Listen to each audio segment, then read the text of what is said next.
Do you know that African gods were once among the most powerful and revered deities in the world?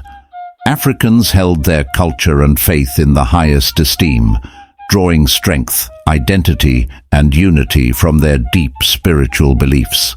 These gods were not just symbols, they were the heart of African life, the guardians of their land, and the embodiment of their ancestors' wisdom. This profound connection to their gods made it nearly impossible for invaders to conquer African societies completely. For to truly conquer a people, you must first conquer their beliefs. Yet the Europeans and Arabs knew this well. They understood that to dominate Africa, they had to break the spiritual backbone of the people. They needed to sever the sacred ties between Africans and their gods, replacing them with foreign deities that served their interests. This was not just a physical conquest, it was a brutal assault on the soul of a continent. Black Stories will take you on a journey into this dark chapter of history, revealing how the invaders seized Africa's precious gods, crafted with gold and other treasures, and replaced them with their own, leaving a legacy of loss, betrayal, and a struggle to reclaim what was once sacred.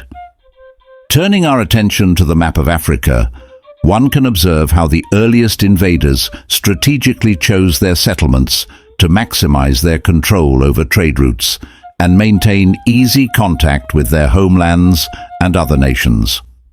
These invaders settled along critical points such as the Mediterranean coast in the north, the Red Sea, and the Indian Ocean in the northeast, east, and south.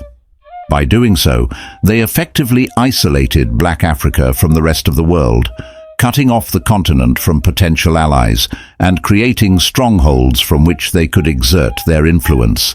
This geographic isolation was just one of the many tactics used by these invaders to penetrate and dominate African societies. As these foreign powers established control over Africa, they employed both subtle manipulation and open aggression. Initially, many of these invaders arrived as peaceful traders, bringing with them goods that were new and desirable to the African people. These traders quickly gained the trust of local communities and established trading posts, which in time grew into fortified settlements.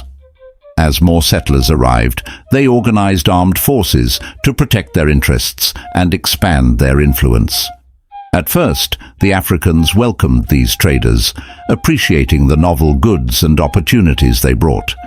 However, as time passed, it became clear that the true intentions of these settlers were far more sinister.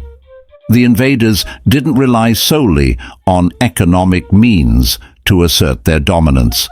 Religion played a pivotal role in their conquest of Africa. The Islamic advance, which began in the 7th century, was marked by proselytizing missions that aimed to convert African populations to Islam. These missions were often accompanied by widespread intermarriage between the invaders and the local populations, as well as forceful conversions that left many Africans with little choice but to adopt the new faith. The arrival of Christianity in Africa followed a similar pattern.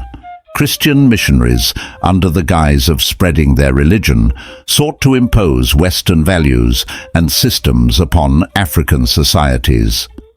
These religious conversions were not just about changing spiritual beliefs. They were a means of cultural conquest, leading to a profound psychological shift among the African people. As Africans were converted to Islam or Christianity, they were often encouraged, or in many cases forced, to disavow their own cultural heritage. They were urged to abandon traditional beliefs and practices, which were labeled as pagan or backward by their new religious leaders. This process of religious and cultural conversion was perhaps the most insidious form of conquest. It stripped millions of Africans of their identity and heritage, leaving them with a new identity that was more closely aligned with that of their conquerors. The adoption of Arabic or Christian names further eroded their sense of self, leading to a form of self-effacement that made it difficult for them to take pride in their race and culture. This psychological colonization had devastating long-term effects on African societies. The loss of cultural identity created internal divisions that continue to hinder the unity and progress of African nations today. As Africans were taught to see their own cultures as inferior, they began to internalize this belief, leading to a sense of self-hatred and a lack of pride in their heritage. This, in turn, made it easier for the invaders to maintain their control over the continent, as a divided and demoralized population was less likely to resist. While some invaders used religion and diplomacy as tools for conquest, others dispensed with any pretense of peaceful intentions and resorted to open aggression. These groups, often well-organized and heavily armed, faced little resistance from the fragmented states they encountered in Africa. Many African societies were small and independent, focused on agriculture, crafts and trade, and were not prepared for large-scale warfare against foreign invaders. The invaders took advantage of this lack of preparedness, using secret agents and spies to gather intelligence on African states. These spies reported back on the peaceful nature of the African people and their lack of military organization, making it easier for the invaders to conquer the continent piece by piece. The disunity among African societies was a key factor in their vulnerability to external domination. Africa's political landscape was characterized by countless small, independent states, each with its own interests and priorities. This lack of a unified front made it relatively easy for the invaders to play one group against another, exploiting existing rivalries and divisions to further their own goals. The widespread segmentation of African societies was not a new phenomenon, but had been a persistent issue throughout the continent's history. This disunity was one of the main reasons why Africa was so susceptible to conquest by foreign powers. It is important to recognize that the use of religion as a tool for domination was not limited to Africa. Throughout history, various empires and colonial powers have used religion to justify their expansionist ambitions.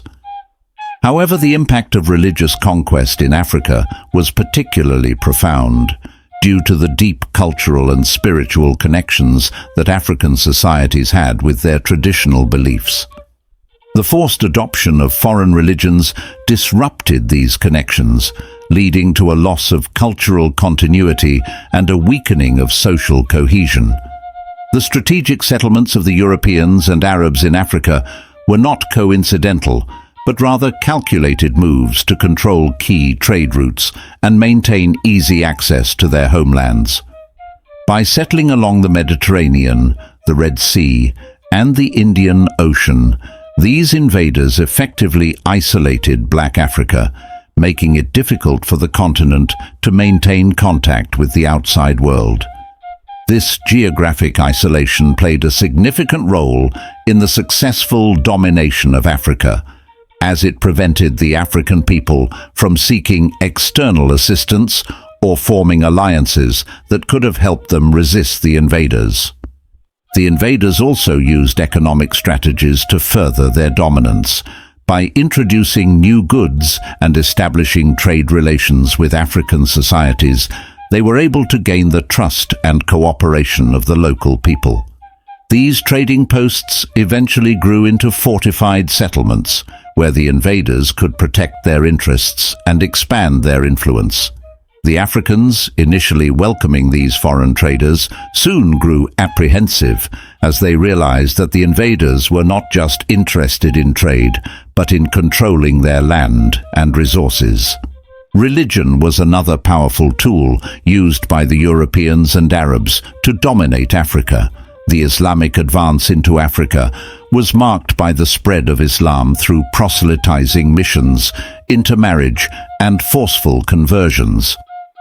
These methods were effective in converting large portions of the African population to Islam, which in turn facilitated the cultural and political domination of the continent.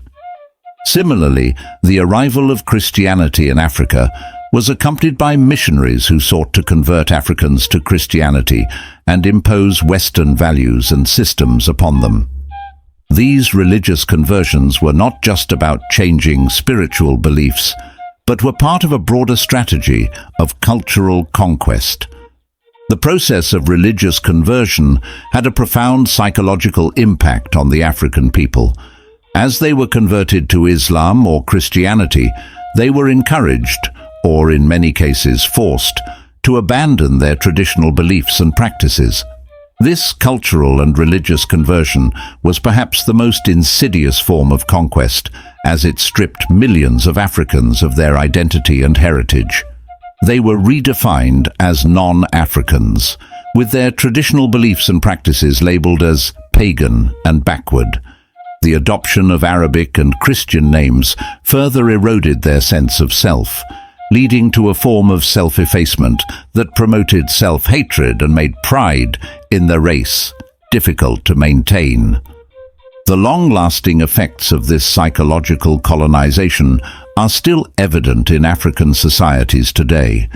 The loss of cultural identity and the internal divisions created by religious and cultural conversion continue to hinder the unity and progress of African nations.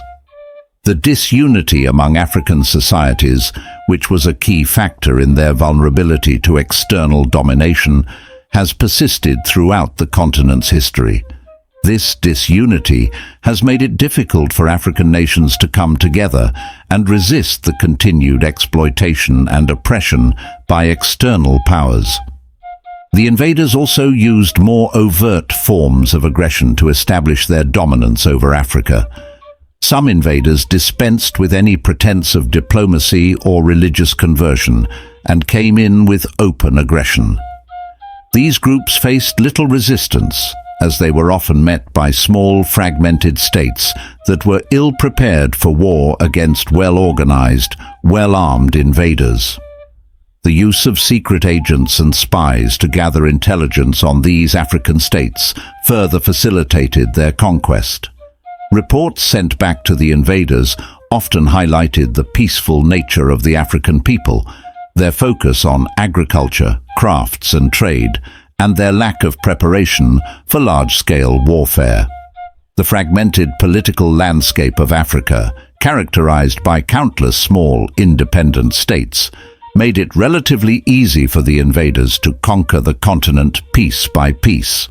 The strategic use of religion by the Europeans and Arabs to dominate Africa was not limited to the initial conquest. Once they had established control over African societies, they continued to use religion as a means of maintaining their dominance. The spread of Islam and Christianity in Africa was often accompanied by the imposition of foreign legal systems, education, and cultural practices. These new systems were designed to reinforce the power of the invaders and suppress any resistance from the African people. The religious institutions established by the invaders played a key role in maintaining their control over Africa, as they provided a means of social and cultural control that complemented the political and economic domination of the continent. The legacy of religious domination in Africa is still evident today. The spread of Islam and Christianity has led to the erosion of traditional African religions and cultural practices. This has created a cultural and spiritual void that has been filled by foreign beliefs and practices, leading to a loss of cultural continuity and a weakening of social cohesion.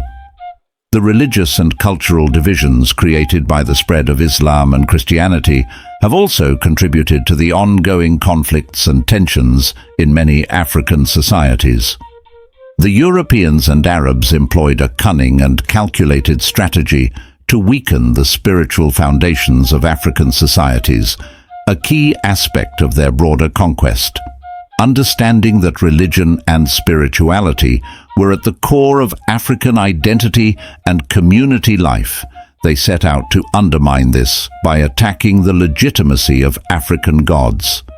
This spiritual assault was not just a religious endeavor, but a psychological and cultural conquest designed to strip Africans of their pride, autonomy, and sense of self-worth.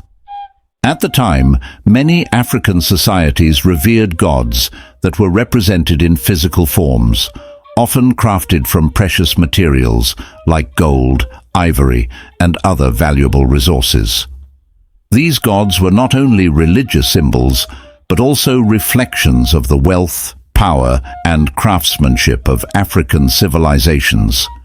The Europeans and Arabs, recognizing the dual significance of these gods as both spiritual and material treasures, targeted them with a twofold objective: to discredit African religious beliefs and to seize the valuable resources these gods were made from.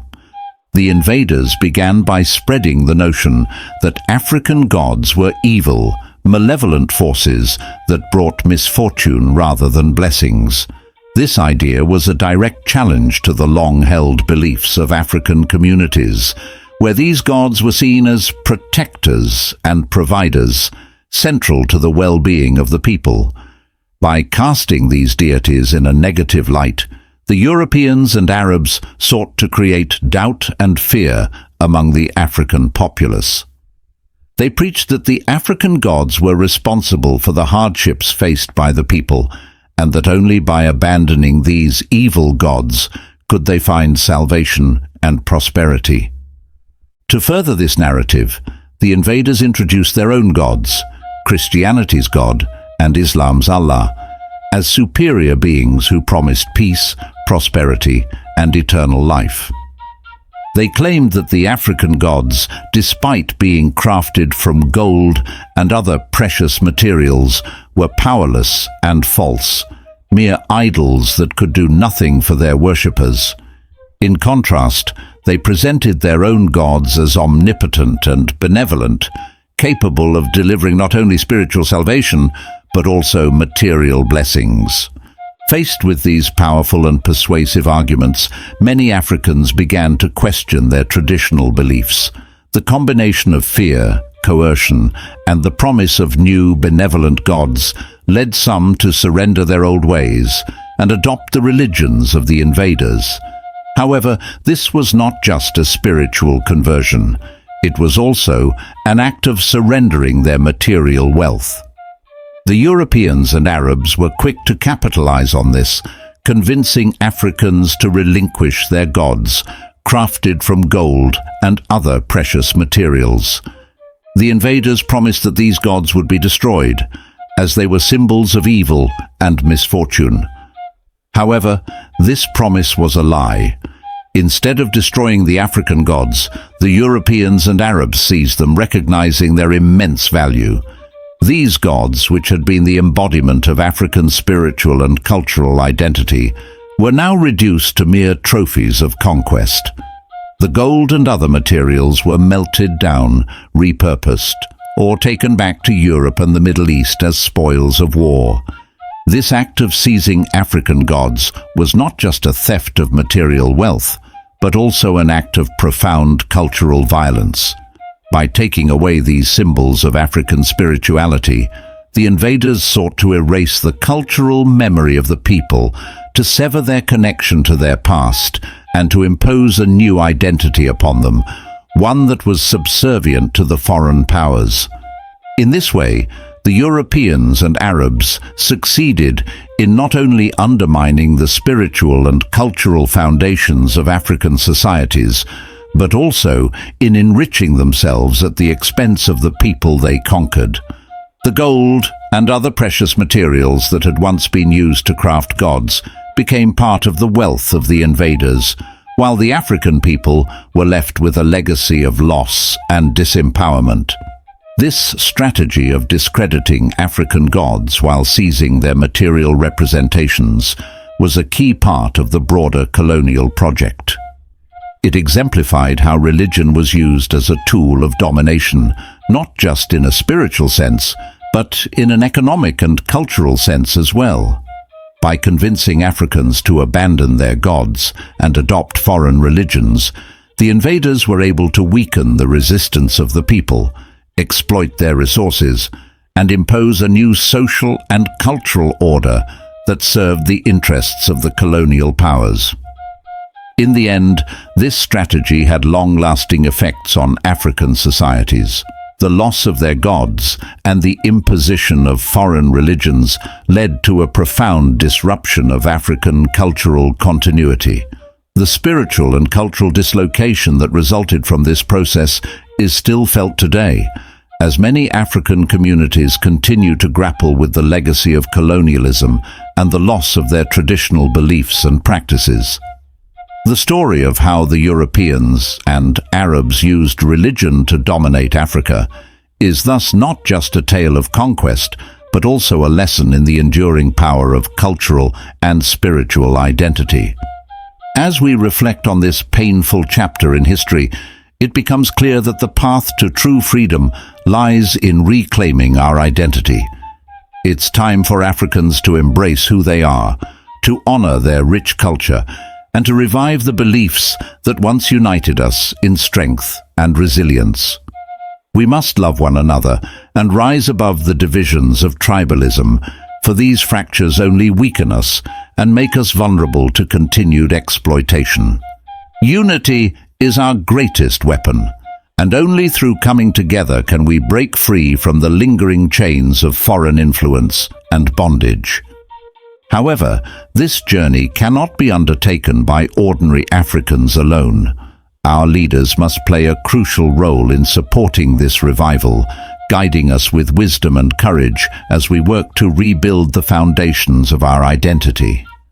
Together, as one people, we can reclaim our heritage and pave the way for a future where Africa stands proud and self-sufficient.